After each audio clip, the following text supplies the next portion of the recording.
아까 전에 얘기했었던 것들 기본적인 내용 확인하고 추가적으로 이런 것도 할 줄 알아야 된다라는 거 그래프 읽는 방법과 좀 거기서 계산할 때 요령 요거까지만 확인을 더 할게요.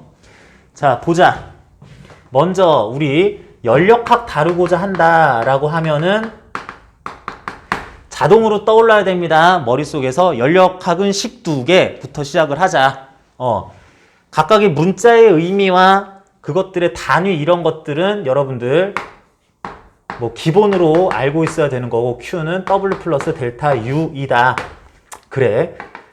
열을 흡수할 때 플러스 부피가 결국은 팽창할 때 플러스 온도가 올라갈 때 플러스라고 요거 부호를 넣자라는 것하고 그렇게 열을 흡수 방출하든 일을 할 기체의 PV는 nRT 라고 하면서 R, 기체의 상수 8.31 줄 퍼 몰케미까지 외울 필요는 없는데 그렇고 N 값은 숫자 취급하자, 상수 취급하자. 기체를 더 넣었다 뺐다 하진 않을 거니까 요 두 식은 일단 중요하다라고 합시다.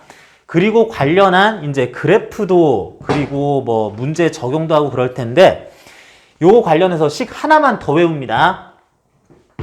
여기서 특히 델타 U이긴 하지만 U 값 내부 에너지 정확한 값은 내부 에너지 변화량 말고 내부 에너지 크기 값은 이것도 사실 아까 전에 나타내기는 했어요. 뭐라고? 내부 에너지 값은 2분의 3 NKT라고 쓸 수도 있고 요거보다 더 많이 쓰는 게 2분의 3 NRT라고 이렇게 했습니다. 그런데 이게 오히려 그래서 헷갈릴 수도 있는 건데 내부 에너지 값 자체가 2분의 3 NR 현재 온도 T이다 보니까 nRT가 뭐야? nRT 자체가 또한 PV, 현재 압력, 현재 부피를 곱한 거라고 쓸 수도 있어야 되니까 다른 방식으로는 2분의 3 PV라고 이렇게 써도 되겠어요. 그래서 내부 에너지를 나타내는 방법은 이렇게 하면 결국은 무조건 온도의 증가 감소로 내부 에너지의 증가 감소가 결정된다. 그런데 부피와 압력의 곱의 증가 감소로도 어떻게 나타낼 수는 있는데 뭐 아무튼 이렇게 변환하는 것도 가능하다라고까지 씁시다. 그러면서 요거 다시 한번 얘기해요. P, V는 nRT일 때 nR 이만큼은 상수 취급한다. 진짜 상수, n은 거의 상수. 뭐 이렇게 하자. 자, 여기까지 정리했고요. 그러면 이와 관련한 그래프를 그릴 건데 그래프를 압력과 부피 관계 그래프를 그릴 거예요. 세제곱미터 단위, 파스칼 단위를 쓸 이런 그래프를 쓸 겁니다. 이거를 압력 부피, 부피에 대한 압력 PV 그래프라고 읽을 건데 아까 전에 얘기한 것처럼 실린더 안에다가 기체를 넣어놓고 피스톤으로 막아놨을 때 여기에 지금 N개의 특정 이상기체들이 들어있다라고 그랬을 때 이제 N값을 고정을 시켰으니까 N개 스몰 n 몰 값을 고정을 시켰으니까 이제 상수값에 대해서 PV는 nRT를 다시 써보면 P는 V분의 nRT라고 쓸 수 있겠네. 그랬을 때 N값이나 R값 상수로 놓는다면 P는 V분의 T라고 하는데 그래서 요게 상수면은 어떤 P 값일 때 특정 V 값에 대해서 여기다가 점을 찍으면 압력이 예를 들어서 10파스칼이구나. 부피가 예를 들어서 5세제곱미터구나. 라고 그랬을 때 이거 식에다 넣으면 즉시 그 점에 해당하는 온도도 T 켈빈이구나. 절대온도로 나타날라는 것도 바로 읽을 수 있다는 얘기입니다. 아니 온도는 또 어떡하지가 아니라 요 점은 온도 몇 도를 나타내고 있을 거야 라는 걸 알 수 있다는 얘기예요. 자, 이런 식으로 할 건데 자, 예를 들면은 내가 적당한 n 값을 이용할 거기 때문에 100파스칼에 50세제곱미터에 대해서 이렇게 쓸 때 여기에 찍힐 점, 가로축, 세로축 한 다음에 찍힐 점에서의 온도가 n값, r값에 따라서 달라지긴 하는데 이게 200켈빈이라고 하나 찾았어요. 뭐 P, 100, V, 50 분의 200 했는데 n, r값이 적절하면 이렇게 나올 수도 있겠죠. 자, 그러면은 내가 점으로 여기다가 찍어볼 겁니다. 50파스칼에 찍을 거예요. 50세제곱미터에 대해서. 이 점은 온도가 몇 도겠니? 이 점을 나타낼 이상기체가 상황이 되면 거기서의 온도는 몇 도? 여기서 온도는 몇 켈빈? 몇 켈빈? 요거랑 V는 똑같고 요거보다 압력만 절반인 거니까 요게 200이었으면 요거는 100켈빈을 나타낼 점이겠다. 요 세 가지 숫자를 동시에 나타내는 점이겠다 하면 되겠네요. 여기 100파스칼이면서 100세제곱미터일 점을 찍어봤어요. 이 점의 압력값과 부피값은 보는 대로 읽으면 되는데 온도는 얼마? 온도는 얼마? 요거 400켈빈 그러면 되겠죠? 뭔 말인지 알아듣니? 이거를 하나 제시는 해줘야지 돼요. 100에 50, 100에 50이었는데 요게 100에 100으로 V가 2배가 됐으면 이때에 비해서 온도도 2배가 돼야 요거 나도 100파스칼, 너도 100파스칼 이게 맞게 되는 거죠. 그래서 여기는 상대적으로 400켈빈 이렇게 되겠습니다. 예시 더 둘 필요 없죠, 그죠? 시계에다가 대입하면 되는데. 이렇게 하다 보면은 점 여기다도 찍어보고 여기다가도 이제 막 찍어봤을 때 찍어볼 점들 중에 여기는 100, 여기는 200, 여기는 400. 잠깐만. 100에 50은 얼마 나오겠니? 100에 50은 이 점의 온도는 얼마로 나타나겠어요?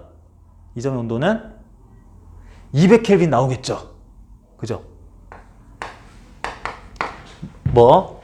요거보다 압력은 절반, 부피는 2배가 됐다. 라고 하니까 압력은 절반, 부피는 2배가 되면은 T값은 그때랑 같아요 하면 되겠네. 그죠? 또 25세제곱미터에 대해서 거꾸로 물어봅시다. 25세제곱미터인 부피를 가지면서도 또 200켈빈일 수도 있어요. 얼마의 압력을 가진다면?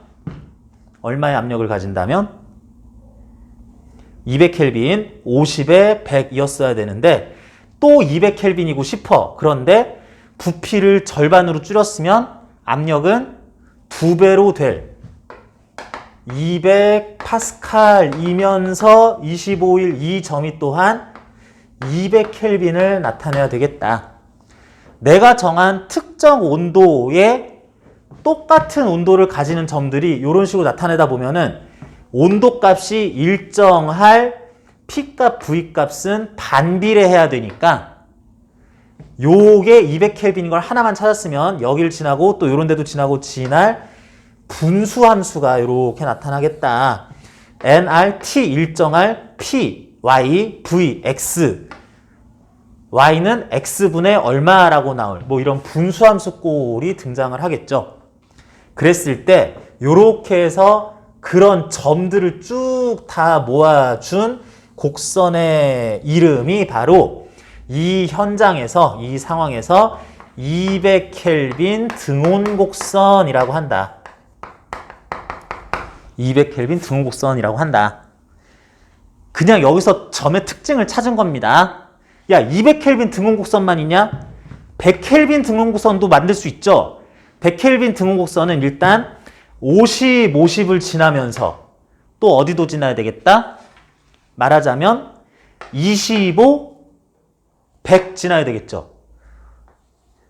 이 50, 50 지나고 25, 100 지나고 또는 100에 대해서는 요거 25보다 4배 되는 거니까 25보다 4배 되는 거니까 25일 때 100의 4분의 1 해서 25파스칼이면서 100에 해당하는 여기도 100켈빈일 거고 이런 식으로 한 것들 쭉 찾아보면은 걔들 이런 점들 또는 이런 점들을 지날 거는 그것도 역시 새로운 분수함수 되겠네 라고 이렇게 쭉 찾아줬을 때 이런 분수함수 꼴의 곡선 가로축과 세로축을 점근선으로 하는 분수함수 꼴을 100켈빈 등온곡선 이런 식으로 자세히 하면은 99켈빈, 101켈빈, 200.3켈빈, 204켈빈 등온곡선들도 계속 그릴 수 있어요. 근데 너무 많이 그리면 괜히 복잡하니까 이렇게 할 수 있을 때 딱 보니까 특징이 드러나죠. 뭐냐면 현 상황에서 이게 100켈빈 등온곡선이었다면 이게 200켈빈 등온곡선이라면 150켈빈 등온곡선은 이런 식으로 180은 이런 식으로 300, 400켈빈 등온곡선 뭐 10켈빈 등온곡선 뭐 이런 것도 그릴 수 있겠다. 분수함수의 모양이 축에서 멀리 떨어진 이런 모양일수록 더 높은 온도 등온곡선들을 나타내겠다 하면 되겠습니다. 자, 이런 식으로 해가지고 일단은 이렇게 200켈빈, 100켈빈, 400켈빈 등온곡선 요 정도를 찾아봤어요. 요 정도까지 찾아봤는데 자, 그 그래프들을 활용해서 75, 76쪽 쭉 가면서 등적, 등압, 단열, 등온 과정 이 그래프들이 계속 나오고 있죠. 요것 때문에 얘기를 하는 겁니다. 요것 때문에 얘기를 하는 건데 그래프 그려놓고 나니까 잠깐만 이거는 요거랑 연결해야 되잖아 라는 뭐가 떠오르는 게 있어요. 아까 전에 얘기하던 것 중에서는 W 값이 어떤 PV 그래프의 변화 과정에서의 밑면적이다 라고 했죠. 이를 구할 때도 활용할 PV 그래프의 등온 곡선들을 이렇게 쭉 나타내줬다 라고 합시다. 자, 이렇게 나타냈다라고 그랬을 때, 자, 여기서 나타낸 김에 100파스칼에 50세제곱미터 200켈빈 요거를 기준점으로 잡읍시다. 아, 이게 50세제곱미터야 지금. 이 안에 압력이 100파스칼이야. 사실 100파스칼은 굉장히 작은 압력인데 뭐 100파스칼이야. 그리고 요거 온도계에 넣어보니까 아이고 200켈빈이네. 뭐 이렇게 됩니다. 200켈빈 마이너스 273 빼야 되는 거죠. 마이너스 73도씨 되게 차가운 온도다. 뭐 이렇게 해야 되겠어요. 자, 그런 상황을 기준으로 해서 자, 여기서 나오는 네 가지 전형적인 과정 정압, 등압, 등적, 정적, 등온, 단열, 등압, 정압, 팽창, 수축, 등온, 수축, 등온, 팽창, 수축, 단열, 팽창, 단열, 수축, 등적은 온도 상승, 온도 하강. 뭐 요것들을 그래프로 한번 여기서 출발해서 가보자라고 하는 거, 그게 나타나 있다라고 그러면 되겠어요. 예를 들면 등적 과정으로서는 요거죠. 1번 등적 과정으로서는 75쪽에 등적 과정으로서는 여기에서 등적 과정이면서 팽창 수축은 할 수 없으니까 등적 과정이면서 팽창 수축은 할 수 없으니까 등적 과정이면서 온도가 증가하거나 감소한다면 그래프가 이런 모양으로 나오겠다. 등적 과정이면서 온도가 등적 과정 50을 유지하면서 처음엔 100에서 시작해서 압력 증가하거나 압력이 감소하면서 온도도 증가, 온도도 감소할 수 있다. 뭐 요걸 나타낸 게 요 그래프고요. 75쪽에 나온 그래프고 75쪽에 나온 다음 그래프 등압 과정에 대해서 등압 정압 과정에 대해서 등압 과정 자 여기서부터 시작할까? 그랬을 때는 100파스칼 압력을 일정하게 유지하면서 부피가 팽창하거나 수축할 수 있을 것 같아요. 부피 팽창 부피 수축으로 요만큼만 얼만큼이라도 다 갈 수가 있습니다. 그래서 75쪽 맨 밑에 그래프에서 나오는 게 점선은 T1, T2 적당한 온도 등온 곡선이고요. V1의 왼쪽 적당한 압력에서 시작한 다음에 V2로 팽창하는 과정에서의 정압 과정을 나타낸 거다. 그렇게 볼 수 있어요. 물론 수축도 할 수 있겠지만 T1 온도에서 T2 온도 상황으로 온도 상승하면서 팽창하는데 압력은 일정한 과정이다. 이런 식으로 읽어주면 된다는 뜻이에요. 자, PV축 그대로 읽으면 되고 등온 곡선들만 그릴 줄 안다면 쭉 직선 형태로 그리는 게 압력이 일정하게 부피는 증가하는구나, 온도는 증가하겠구나 이런 것들 의미를 그래프 보고 읽어줄 수 있으면 되겠다는 뜻입니다. 76쪽 보면은 온도가 일정한 과정 나와 있어요. 온도가 일정한 과정, 등온 과정. 온도가 일정할 거다. 내가 모든 상태량들이 막 이렇게 변할 건데 온도가 일정해야 돼. 지금이 200켈빈이면 계속 200켈빈이어야 돼. 어떻게? 온도가 여기에 200켈빈 등온곡선 따라서 가면서 팽창을 하든 따라가면서 수축을 해야 되겠다. 뭐 이런 뜻입니다.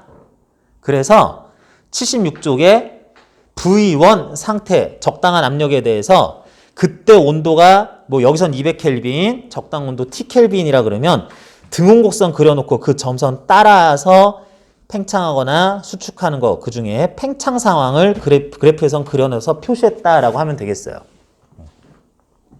그리고 4번이 조금 어려운데 76쪽의 4 단열 과정이 조금 어려운데 단열 과정이라 그러면은 요 온도, 요 부피, 요 압력에서 출발은 할 건데 단열, 열 출입은 차단되면서 팽창 또는 수축을 할 수 있는데 요건 조금 어려워요. 그때에 어떤 식으로 따라가느냐 직선 형식 상하 좌우로 움직이면 안 되고 등온곡선을 따라가도 안 되는데 뭘 따라가냐면 등온곡선보다 좀 항상 이렇게 여기를 에서 시작했다면은 요렇게 가파른 곡선을 그리면서 올라가는 게 단열 수축 요렇게 하는 게 단열 팽창이라고 해야 되겠어요. 단열 곡선은 이렇게 좀 더 서 있다 라고 생각하면 되겠습니다. 그래서 76쪽에서는 V1 상태 T1 온도 상태에서 단열 팽창할 때 온도가 낮아지면서 팽창한다 라는 걸 그려놓은 거다 하면 되겠습니다. 팽창 위주로 이 그래프들은 다 나타나 있는데 반대 과정, 수축 과정도 얘기를 할 수 있다라는 겁니다. 자, 그래서 요게 이제 그래프를 통해서 모양을 어떻게 되는지 다 추론하는 뭐 요런 모양들 확인하는 과정이었고요. 자, 그래서 여러분들 77쪽에 나오는 문제들 쭉 있는 것 중에서 1, 2, 4, 6번 네 문제 한번 풀어보겠습니다. 자, 그거 어느 정도 지금 푸는 거 봤는데 조금 더 시간이 걸리는 친구들도 있는데 확인했으면은 그 옆에 78쪽에 왼쪽 거 1, 2, 3, 4번 한번 또 풀어봅니다. 요거는 실린더 모양도 나오고 그래프까지 함께 나온 문제 어떻게 되나 보자는 거예요. 자, 조금 빨리 푼 친구들은 79쪽에 1번부터 6번까지도 풀어봅니다. 뭐 다 푼 친구들도 또 있는데 그렇게 풀면서 또 질문 있으면은 중간중간에 개별적으로 손들고 얘기하시고요. 자, 앞에서 얘기했던 말하자면 식 표현으로 Q는 W 플러스 델타 U다. 이게 일종의 연력학 제1법칙이다 하면 되겠습니다.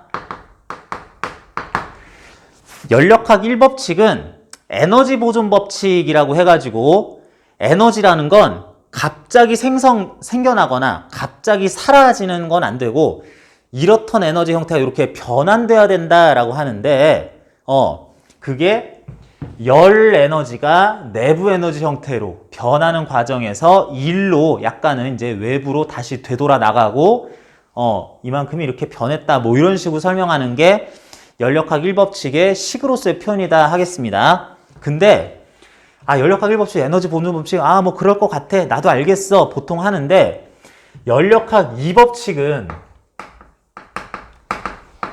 이건 말하기가 되게 어려워요. 연력학 2법칙 그러면 뭐 어디서 들어봤던 사람은 연력학 2법칙 엔트로피 증가의 법칙 뭐 이런 말은 하는데 그래 엔트로피가 뭔데 그러면은 그건 잘 모르겠는데요. 그래서 그럼 뭣도 모르면서 모르는 뭔가가 증가한다라 그러는 거 뭐 그렇게 얘기할 수도 있고 엔트로피가 뭔데 그랬더니 선생님 그것도 알아요. 무질서도요. 이렇게 하면 그래? 무질서도가 뭔데? 무질서 한 거요. 숫자로 내놔야지. 그거 계산도 할 수 있어요? 뭐 이렇게 물어본다든지 이런 경우가 많습니다. 그래서 연력학 2법칙이 되게 설명이 어려워요. 요거는 그래서 내용상 정확하게 안다는 것보다는 이와 관련한 것들을 그 의미로서 알아두자라고 하겠습니다. 연력학 2법칙은 이렇게도 설명할 수 있습니다. 뭔가 내가 특정 억지스러운 그 행위를 하지 않았을 경우에 소위 자연스럽게 어떤 일이 일어날 수 있는 경우가 있고 없는 경우가 있다. 이게 자연스럽게 되는데 이건 자연스럽게 절대로 안 되는 경우가 분명히 있다. 그래서 그런 경우라면 이것이 우세하게 일어난다. 라는 이상한 말이 연력학 제2법칙이라고 할 수 있습니다.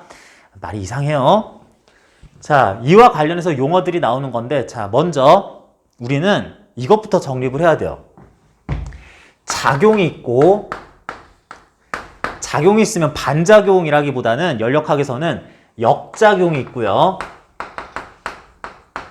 과정이라는 말이 있고 역과정이라는 말이 있고 가역 과정이라는 말이 있습니다. 자, 이거 용어를 여러분들이 알아야 되는데 이것부터 헷갈리면은 이제 자체가 이제 헷갈리는 거예요. 자, 작용과 역작용, 반작용이라고도 할 수 있는데 요거는 여러분들이 익숙해서 그렇지 이게 갑자기 연력학 하는데 튀어나와선 좀 곤란해요. 곤란하다. 뭐야? 작용은 내가 현재 힘을 가하고 있다. 현재 얘한테 어떤 일을 하려고 이제 준비를 해놓은 상황, 뭐 용수철이 압축되어 있는 상황 이런 것들에서 그래서 힘을 가하는 작용을 할 거다라고 하잖아요. 그래서 엄밀히 말하면은 이런 작용이라는 게 일어나는 데 있어서는 시간이 필요하지 않습니다. 지금 이 순간 힘을 가하고 있어 라는 게 작용이고 그 반대되는 이 힘을 가하게 됐어 뭐 이런 게 역작용이라고도 할 수 있어가지고 은근히 이거하고 이제 헷갈려서 작용 반작용의 법칙이라고 하는 것하고 역작용 반작용 이것 때문에 여러분들이 아예 오해를 하는 경우가 있는데 일단 이 얘기하는 건 아니고요. 과정과 역과정이라는 말이 있습니다. 여러분들 보면 알 것처럼 과정이라는 거는 지금 이 순간 힘을 가하고 있다 이런 것과 달리 지금 이 순간 말고 그래서 어떻게 변화해 갈 건데 라는 시간이나 공간적인 어떤 그 경과가 필요하다라고 해야지 되겠어요. 자, 그런데 이걸 또 잘못 생각하면 이래요. 자, 여러분들 물체가 땅으로 떨어집니다. 그럴 때 물체가 중력을 받는 작용에 의해서, 그건 작용 얘기고, 땅으로 떨어지는 게 있고, 물체를 내가 하늘로 던졌는데 역시 중력이 작용한다라는 건 똑같은 현상인데 대신 느려지면서 올라가는 과정이 있어요. 올라가는 이런 현상이 있습니다. 물체를 가만히 놔서 떨어지는 거, 물체를 위로 던졌더니 느려지면서 올라가는 거. 자, 1번, 2번 중에 뭐가 과정이야? 뭐가 과정이야? 뭔가 질문이 이해가 안 돼요? 그렇습니다. 질문이 이해가 안 된다면 그게 맞는 거예요. 무슨 얘기냐면 이것도 과정이고 이것도 과정이에요. 이렇게 변화하잖아. 이렇게 변화하는 경과가 필요하잖아요. 이 과정 1, 과정 2 이렇게 하는 거예요. 과정 1, 과정 2가 있고 이런 것도 있습니다. 내가 여기 컵을 놨는데 찬물이 담겨 있었는데 찬물이 주변 공기가 따뜻해가지고 점점 미지근해졌어요. 자, 찬물이 미지근해지는 거 요게 과정이에요? 아니에요? 이것도 과정이에요. 물체가 막 위치를 옮기거나 이래야 되는 게 아니라 이렇게 가만히 있는데, 증발 말고 가만히 있는데 온도만 변해도 그것도 요렇게 변화하는 과정입니다. 말하자면 과정 3이라고 할 수 있어요. 이렇게 시간이 경과하든 물체 위치가 이동하든 그런 어떤 경로를 필요로 하는, 시간의 변화 또한 필요로 하는 것들을 모두 그런 현상, 과정 1, 과정 2, 과정 3, 뭐뭐뭐뭐뭐 다 붙일 수 있는데 그런 과정들 중에서 짝을 지어서 역과정이라는 걸 찾습니다. 그러니까 뭐야? 과정 1, 여기서부터 자유낙하한다. 과정 2, 던졌더니 올라간다. 과정 3, 찬물이 미지근해진다. 다 과정은 맞는데 과정이라는 말이 되게 어색할 수도 있는데 프로세스를 번역한 겁니다. 그런 프로세스들이 있는데 예를 들면 세 가지 과정 예를 든 것 중에 1의 짝꿍 역과정은 누구예요? 그게 거꾸로 생긴 거 요겁니다. 요거 과정 2라는 하나의 과정이 있지만 그 관계를 얘기할 때는 과정 2는 1의 역과정이다 이렇게 얘기를 해요. 근데 거꾸로 얘기할 수도 있어요. 과정 2의 역과정은 과정 1이다 이렇게 할 수 있습니다. 너는 내 짝꿍, 네가 내 짝꿍 이렇게 얘기를 하는 거예요. 여기에서 끼지 못하는 건 얘밖에 없죠. 찬물이 미지근해지는 것도 과정인데, 엄연한 과정인데 내 짝꿍, 니도 내 짝꿍 뭐 이럴 때는 나는 아무것도 아니네 뭐 이러고 있는 겁니다. 그래서 과정이라는 거는 아무데나 갖다 붙일 수 있는 거고 역과정은 비교 대상이 있어야 얘에 대한 역과정, 넌 뭐니? 그래서 나도 누군가의 역과정이긴 할 텐데 얘들이 짝꿍은 아니다 라고 하자는 거예요. 말하자면 찬물이 미지근해지는 과정 3의 역과정은 지금 안 나와 있지만 과정 3, 미지근한 물이 공기 중에서 가만히 놔뒀더니 차가워졌다. 이게 과정 4로서 얘의 역과정 3의 역과정이자 3은 4의 역과정이죠. 자, 과정이라는 말, 역과정이라는 말 이게 의미가 전혀 달라요.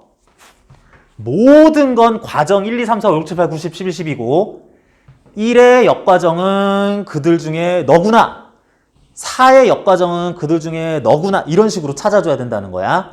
물론 1의 역과정이 3이면 3의 역과정은 1이지만 근데 여기서 정말 어려운 용어가 나옵니다. 가역과정이라는 말이 있어요. 모든 상황이 과정 1, 2, 3, 4 특정 과정의 짝이 역과정. 가역과정은 뭐냐? 다시 그 그런 모든 과정들 중에서 얘는 가역과정, 얘는 가역과정 아님, 얘는 가역과정, 얘도 가역과정, 얘는 가역과정 아님, 얘도 가역과정 이런 식으로 역과정이란 말이 들어가 있어도 이거랑 또 상관이 없습니다. 과정이 범주로서 가역과정인지 비가역과정인지 그 집합의 이름이에요. 얘는. 그런 다음에 모든 과정들을 너는 가역과정, 너는 비가역과정, 너는 가역과정, 너는 비가역과정 이런 식으로 분류를 하는 이름이 가역과정과 비가역과정이라는 말이다라고 하자. 당연히 둘은 교집합이 없겠죠. 둘이 그냥 이렇게 이거 아니면 저거요라고 이제 해야지 되겠죠. 그러면 모든 과정 하나가 다 가역과정 아니면 비가역과정으로 나뉘는데 가역과정은 뭐냐? 이것부터 다시 한번 정확하게 합니다. 모든 과정의 모든 변화에 대해서는 역과정을 정의할 수 있다 없다? 모든 과정의 역과정을 정의할 수 있다 없다? 있다. 사람이 늙는다 라는 것의 역과정은 뭐예요? 그 사람이 젊어진다라는 거죠. 이게 그냥 그러니까 과정으로서 존재는 합니다. 근데 뭐냐면 그런 이론적으로 가능한 과정들 중에서 이론적으로 가능한이 아니라 그냥 있는 과정들 중에서 나의 역과정을 생길 수 있는데 특정 과정의 짝꿍이 진짜로 자연스럽게 일어날 수 있으면 얘가 가역과정이에요. 어렵나? 자, 여기다 쓸게요. 가역한 과정이다라는 건 뭐냐? 특정 과정을 보는 게 아니라 특정 과정이 일단 가능하고 이것의 역과정이 자연스럽게 가능하다. 얘가 가역과정이라면 나도 가능, 역과정도 자연스럽게 가능할 때 얘를 가리켜 가역과정이다 라고 부릅니다. 그러면 거꾸로 이게 과정 1이 가역과정이면 과정 1의 역과정 과정 2가 자연스럽게 가능하면 과정 1이 가역과정이고 얘도 가역과정인 거예요. 그러면 다음 집합 비가역과정은 뭐냐? 자, 과정 3이 가능하고 과정 4는 얘의 역과정이고 얘는 얘의 역과정 이런 서로 역과정 관계가 생각하는데 과정 3이 가능한데 과정 4는 자연스럽게는 불가능하다 라고 하면은 내 역과정이 불가능할 때 내가 비가역과정이다 이렇게 합니다. 그러면서 얘는 그냥 취급을 안 해요. 그냥 어차피 불가능하니까 이론적으로만 가능한 과정 이렇게 얘기를 합니다. 뭐냐 하면 따뜻한 공기 중에 찬 음료수를 갖다 놓으면은 과정 3 이게 미지근해지는 그런 거는 가능하겠구나. 근데 이거 거꾸로만 얘기하면 돼요. 이 상황의 역과정이라는 짝꿍은 공기 중에다가 찬 거 가만히 놔뒀는데 이게 자연스럽게 차가워지는 이미 다 식은 게 미지근해진 게 자연스럽게 차가워지는 과정이 나의 역과정은 맞는데 나는 존재 가능한데 이거는 가능하니? 이게 불가능하다 라고 하면은 과정 3이 이 친구를 본 다음에 아 친구가 없네 싶으면 그럼 너는 비가역 과정이야 라고 얘기를 하는 겁니다. 요게 비가역 과정이다. 그러니까 오해하면 안 되는 게 비가역 과정이라는 것 자체는 오히려 가능한 거죠. 그죠? 이게 비가역 과정이라면 이런 현상이 일단 일어난 다음에 돌아오는 게 불가능하다는 뜻이지 비가역 과정은 이거는 그러면은 불가능 과정이야 라고 오해를 해주면 안 되는 거다. 가역 과정, 이게 가역 과정이란 거는 이거 자체가 가역 과정인데 나의 역 과정도 또한 가능하다라는 의미일 뿐인 거다라는 얘기입니다. 자, 여기서 용어가 되게 어려우니까 여기까지 얘기를 했는데 이 법칙으로 다시 돌아가면은 자, 이 법칙에서는 그러면 되게 쉽습니다. 이렇게 얘기하면은 나는 비가역 과정만 얘기를 하자. 가역 과정은 어차피 다 가능하니까 이건 그냥 넘기고 어차피 다 되고요. 어떤 현상이 비가역 과정이라면 비가역 과정이다. 그러니까 그 비가역 과정이라는 범주에 넣을 그 현상 자체는 자연스럽게 가능한 거예요. 비가역 과정이라면은 말 그대로 그건 일어날 수 있는데 그의 역과정은 일어날 수 없다라고 좀 순환적으로 이렇게 얘기를 하기도 하는데 사실은 여기서 조금 더 나갑니다.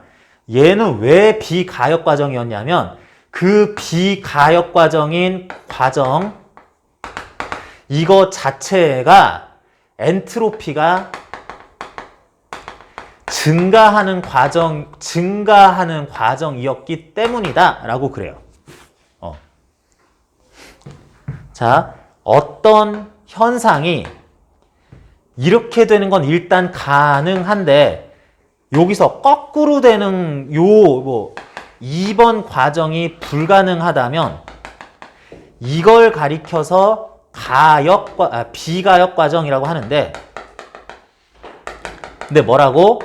이게 왜 역작용은 안 되는 거였냐면 요렇게 되는 과정에서 엔트로피라는 것이 증가하고 있었기 때문에 거꾸로는 불가능해요 라고 할 겁니다.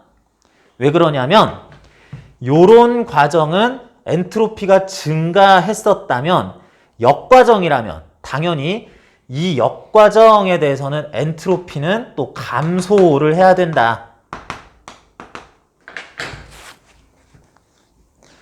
그러니까 우리는 이 상황만 봤을 때 비가역 과정 가능하구나. 근데 거꾸로는 안 되는구나 했는데 잘 살펴보면 요거 과정에서는 엔트로피가 증가하고 있었어. 그러니까 현상적으로 거꾸로 가려면 엔트로피도 또 감소하는 과정이어야 돼. 근데 이거는 안 된다라고 정의를 합니다. 왜 안 돼? 라고 하는 거 똑같은 말일 수도 있는데 엔트로피가 자연스럽게 감소하는 과정은 발생할 수 없어 라고 해요. 그래서 여러분들이 많이 알고 있는 연력학 2법칙을 드디어 나왔습니다. 그래서 연력학 2법칙을 엔트로피 증가의 법칙이라고도 불러요.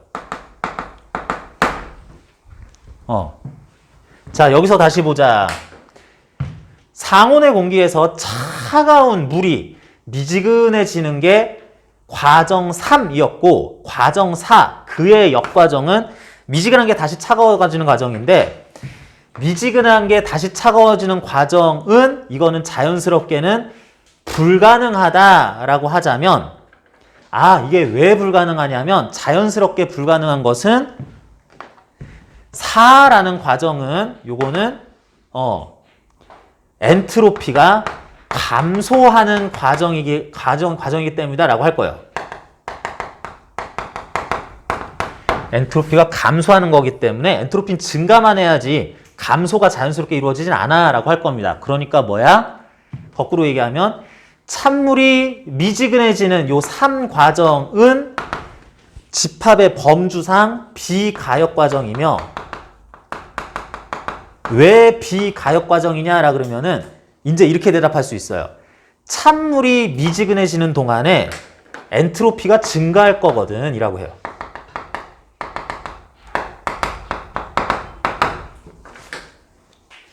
이제 요 말이 이래서 나올 수 있습니다. 찬물이 미지근해지는 중에는 엔트로피가 증가할 거기 때문에 미지근한 물이 찬물이 되는 요 과정의 역과정은 엔트로피 또한 감소해야 되는데 엔트로피는 맨날 증가만 해야 돼요. 자연스럽게는. 그러니까 이렇게 돼야 되는 역과정은 불가능해요. 아 그러면은 3과정이 비가역 과정이구나 라고 명칭을 부여하는 거다 라고 하면 되겠습니다. 그런데 다시 가봅니다. 물체가 떨어졌다가 물체가 올라오는 것, 정과정, 역과정.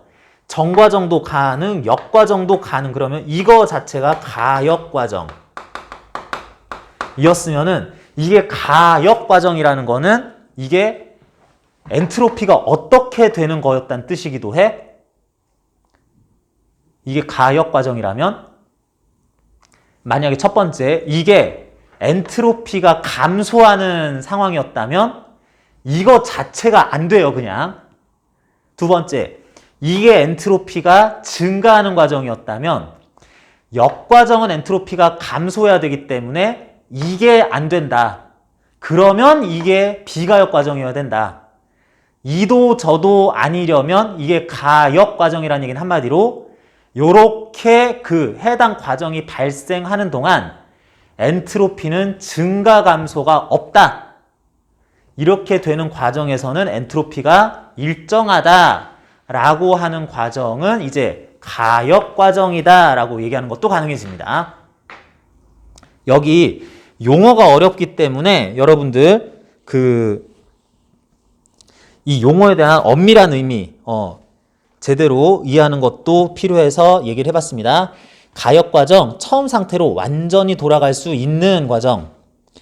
비가역 과정, 한쪽 방향으로만 자연스럽게 스스로 일어나긴 하는데 한쪽 방향으로 일어나는데 스스로 자연스럽게 다시 거꾸로 역과정이 자연스럽게는 일어나지 않는, 어쨌든 현재 일어나고 있는 그 과정, 비가역 과정이라고 하고, 그 비가역 과정 자체가 이제 왜 비가역 과정이냐라 그러면은 이제 용어 알았으면은 엔트로피가 증가하는 과정이었기 때문에요 라고도 얘기할 수 있습니다. 그래서 연력학 2법칙 이런 얘기고요. 183쪽에선 그래서 엔트로피라는 거 설명 나오면서 한쪽 방향으로만 이제 상황이 일어나고 역과정 불가능하면 엔트로피가 증가하는 것만 자연스럽게 일어날 수 있고 엔트로피가 감소하는 현상은 자연스럽게 일어날 수 없다라고 하는 거. 자연 현상은 엔트로피가 증가하는 방향으로 진행한다 라는 말이 그 뜻입니다. 이제 확률 얘기하고 이런 얘기 해줘야지 되는 건데 뭐 그렇다 할 수가 있어요. 그리고 관련해서 1종, 2종 연구기관 뭐 이런 것도 나오고 뭐 열효율, 열기관의 열효율 이런 것도 나오는데 요거는 여러분들이 열기관 엔진입니다. 엔진에 열이 공급되면 일부 열 에너지는 이 일로 빠져나가고 나머지 에너지는 폐기하면서 다시 내보내는 요 과정에서 흡수 열 에너지분의 내가 만들어낸 이 일의 비율이 열 효율이다. 요 정도만 이해해도 어느 정도는 여기는 따라올 수 있을 거고 용어가 아주 어렵진 않습니다. 자, 그래서 연력학 2법칙이라는 것이 용어의 문제 때문에 여러분이 굉장히 까다롭게 생각할 가능성이 높아서 이쪽 설명하는데 시간을 제법 보냈고요. 문제는 여러분들 계속 풀어보시고 질문 있으면은 또 하시고, 자, 일단 수업 여기까지 하는데 질문 있으면 일단 추가적으로 질문하시고 없는 사람은 가도 좋은데 복습 계속 하시고 문제 많이 풀어보면서 이제 그 질문 있을 때마다 또 질문은 꾸준히 했으면 좋겠어요.